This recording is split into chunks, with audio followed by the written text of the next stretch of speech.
And hello, meron nga pala akong gustong i-share sa inyo na dalawang bar, pero maliit lang to.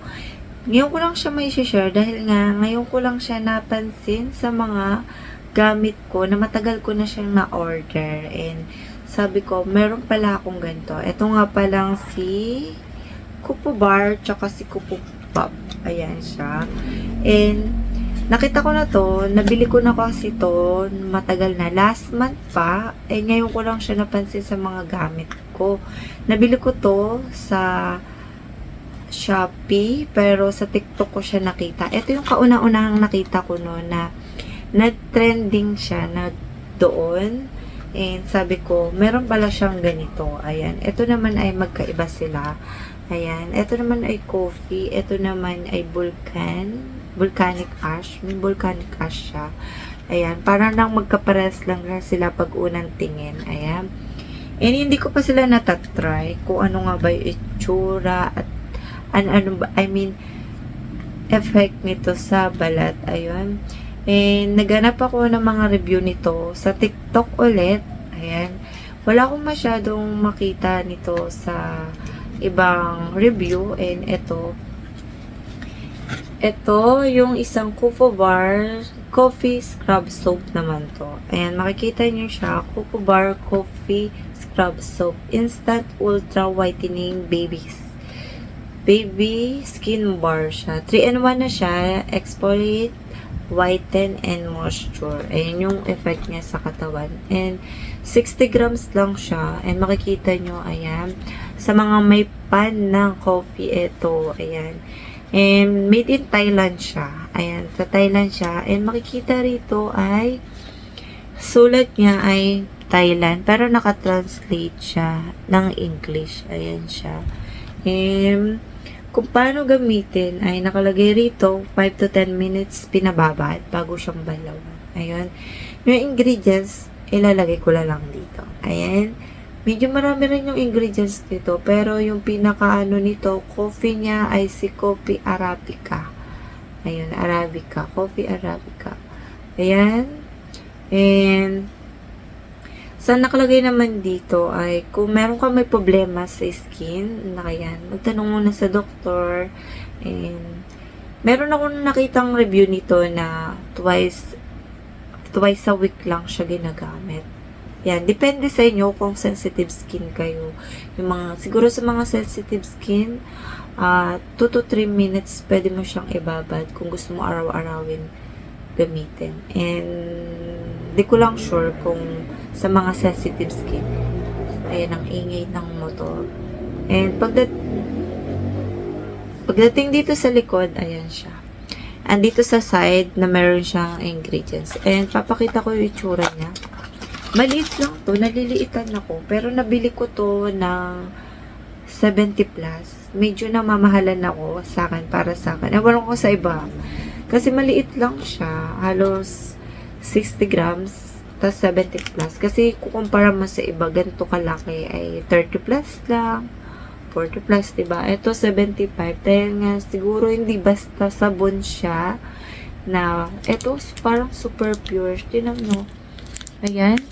Ang daming kape niya. Ayan. Tapos, di ko pa siya nabubuksan. Ayan, may pagkaamoy na coffee. Amoy na coffee. Tsaka malambot siya. Hindi siya yung matigas na ano. Ayan, malambot siya. Bumabakat yung kamay ko. Malambot. Ayan. Itong dumix ko sa kamay to ay yung pagboto ko. Ayan. Bubuksan ko. Ipapakita ko sa inyo kung ano siya. Ayan, no? Super bango niya. Amoy coffee. Ayan, para siyang chocolate. Tapakita ko sa inyo.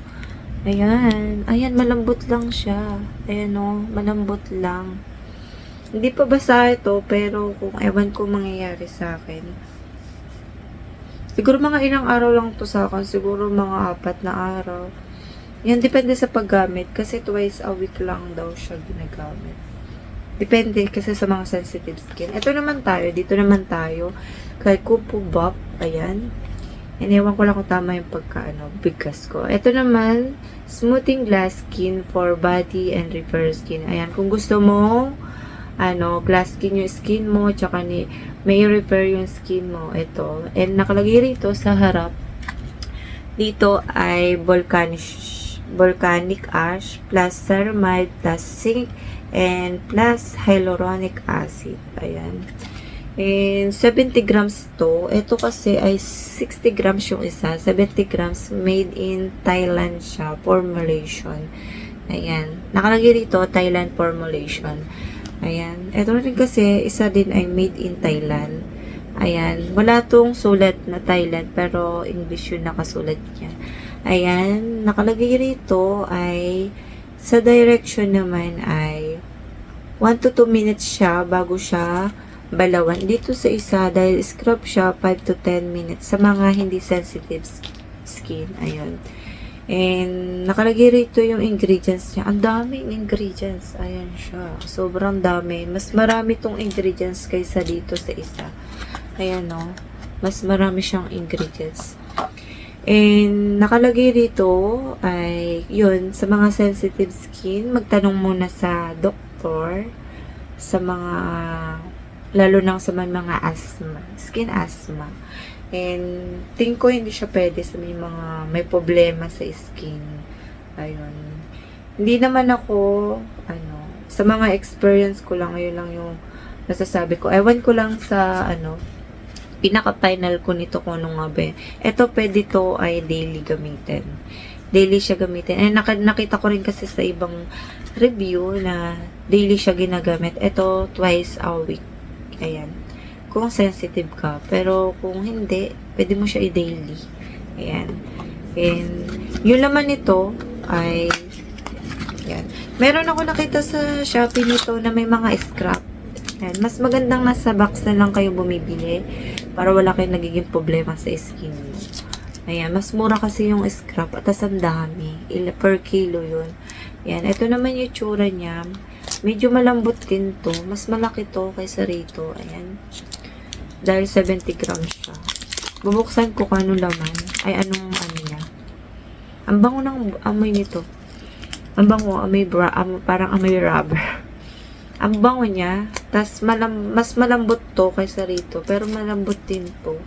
Pagka gagamitin nyo to sa mukha, nakalagay rin kasi dito ay sa body lang siya ginagamit.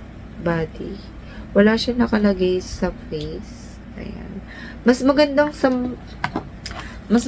sa katawan na lang to ginagamit tong dalawang to para wala kayong nagiging problema sa face. Pero kung hindi kayo sensitive skin, try nyo sa face. Pero seconds lang at bula lang pwedeng gamitin. Ayun. Seconds lang naman talaga sa mga sabon. Seconds lang. Hindi mo naman kailangan ibabad.